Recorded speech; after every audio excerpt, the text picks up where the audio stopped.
ko. Eto na po, Manny Pacquiao. Matinding pataba ang boxing legend at dating senador na si Manny Pacquiao sa mga sangkot sa flood control scandal. Matagal na rin daw niyang ibinunyag ang mga anomalya noong nasa politiko pa siya. Oh. Nagbabalik si Hannah T. para sa detalye. Kasalaman yung mga hindi ako nanalo ng presidente. Uy, Kung nanalo ako din, lahat sila kulungan na. naku. Pinagdarasal ni former Senator at boxing legend Manny Pacquiao ang mga sangkot sa flood control scandal. Anya, sana raw makamit na ng Pilipinas ang totoong hustisya. Nasa hot seat ngayon ang mga dati niya na rin kasamahan sa Senado, kasama si dating Senador Bong Revilla na sumuko na sa mga otoridad. Sina Senator Jinggoy Estrada at Joel Villanueva. Oh, mga ano talaga. Alam niyo po si Pacquiao, totoo po yan, nag-expose siya dati pero tinawanan lang natin. Opo, inaamin ko, isa ako doon. Aray ko. Isa ako doon sa tumawa kasi baka D30 pa ako noon, DDS pa ako noon. DDS ako dati. Kaya ngayon sinasabi nila, may sino nakakarating na balita ngayon? May nakakarating na balita ngayon na bayadan daw ako ni Yusek Claire. Ako daw yung paborito daw ako ni Yusek Claire, bayadan daw ako ni Yusek Claire 70K. Sana all. Aray ko. Di ba? Ako naman daw, ako favorite niya, ako ang inaano nila. Sinyolo, bayaran yan ni Yusek Claire, 70K kada buwan. Wow. Aray ko. Wow ah.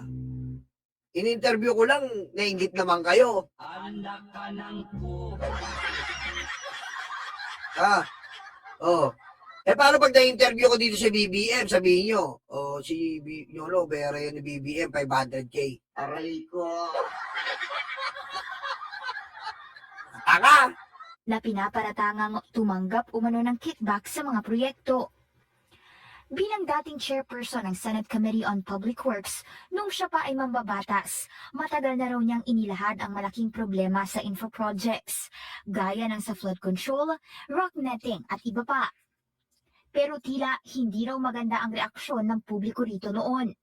Lahat yan. Kompleto ako sa mga ebidensya, lahat yan. Pero sabi ng taong bayan, sinungaling ako, ganyan. When I saw the comments like, sige, sinungaling ako din.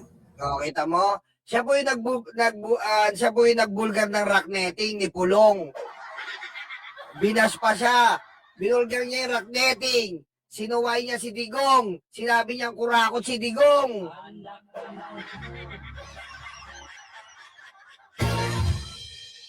Kung ano man yung kahinatan ng bansa natin, because of the people din yan. So, ganun yan eh. What I'm trying to say na is like, there's God that we need to ask guidance. Kinilala ni Pacquiao ang aksyon ng Marcos administration sa pagsiwalat nito sa maanumalyang flood control projects dahil nagising daw ang mga Pilipino sa usapin ng korupsyon. Tingnan mo, tama naman si Pacquiao eh. Nagising po ang mga Pilipino dahil sa expose ng ating Pangulo.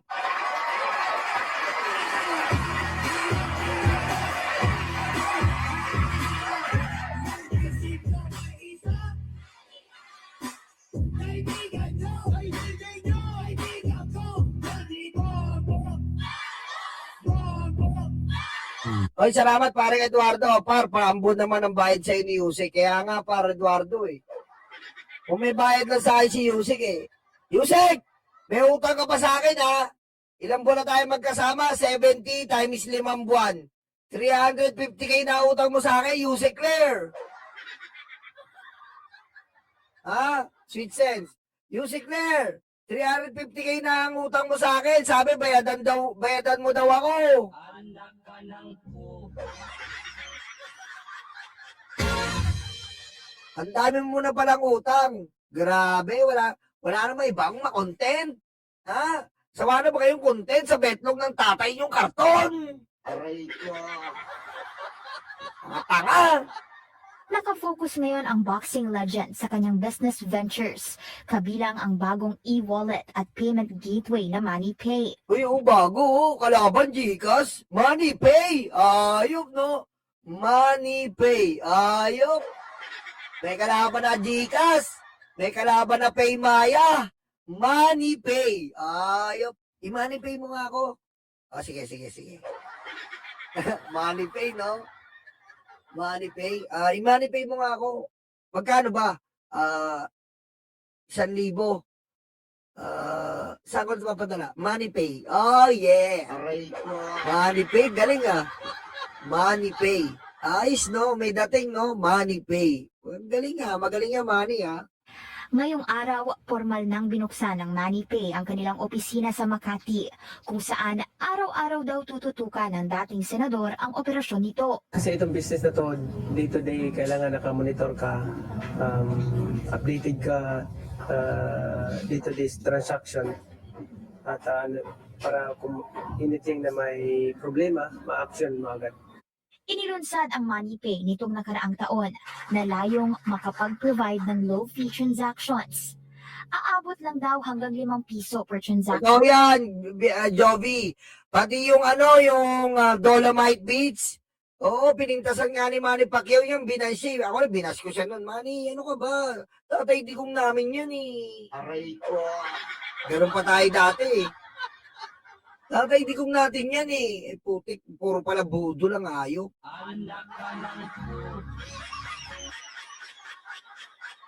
Di ba? Oh, sabi nga sa Dolomite Beach, kurakot yan. Paano nagawa yan Dolomite Beach? Eh wala namang kwenta. Ano sabi ni Roque noon? Yan daw po ay pang-unwind. Para daw po pag nakita yung mga nai-stress daw, yung mga suicidal, ay hindi mag-suicide pag napunta niya sa Dolomite, fresh air. Ayun. Amoy krudo ng yate ng Baywalk. Pagayin sa BBM, no joke.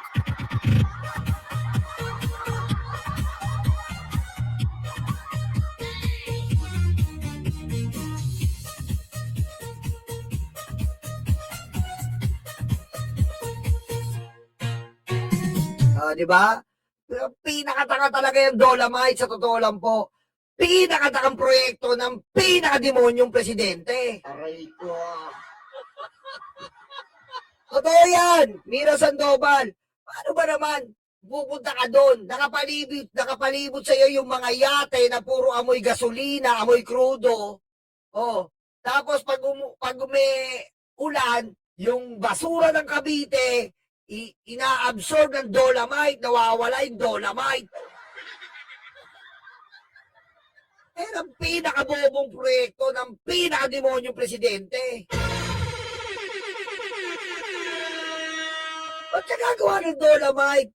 Ginawa mong inosente yung mga Manileño? Hindi ba na, porket hindi nakakita ng white sand? Anga! Pagdating sa bill payments at bank transfers. Target din ng kumpanya makapag-include ng cryptocurrency services in the long run Tama nila. at maiparating sa iba't ibang probinsya sa bansa ang kanilang serbisyo. Ang MoneyPay naman, hindi tayo mapapahiya because ito ay purely Filipino brand. Gumawa na tayo ng MoneyPay. Para baka pag nanalo si Pacquiao, may balato dyan. O, i-MoneyPay ko kayo lahat. Aray ko.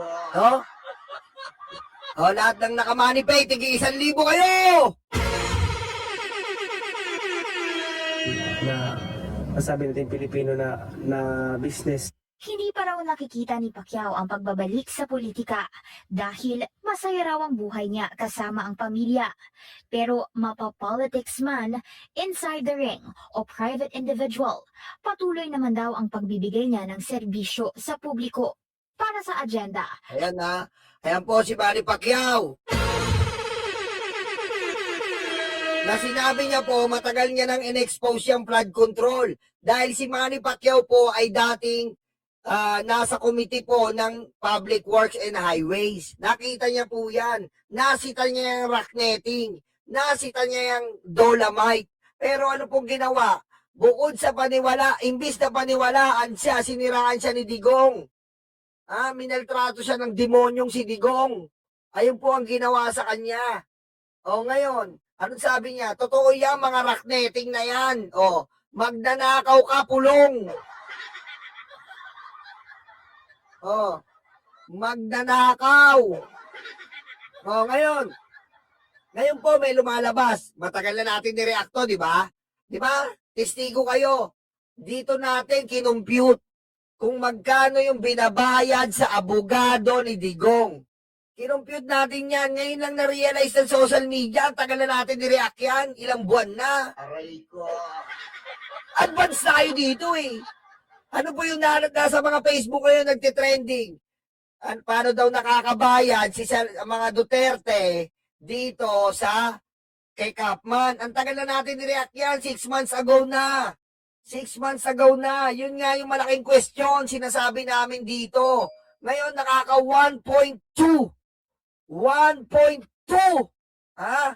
1.2 na po billion ang nagagastos diyan kay Kapman. Saan kumukuha si Sara Duterte? Pagsama-samahin nyo na lang po ang buong sweldo nila. Sabihin mo sumusweldo sila ng 10 million. 10 million monthly na. Saan nila kinukuha yon? Yung 150 million. Diba? Tagal ko lang sinabi sa inyo yan. Ngayon lang nila nare-realize.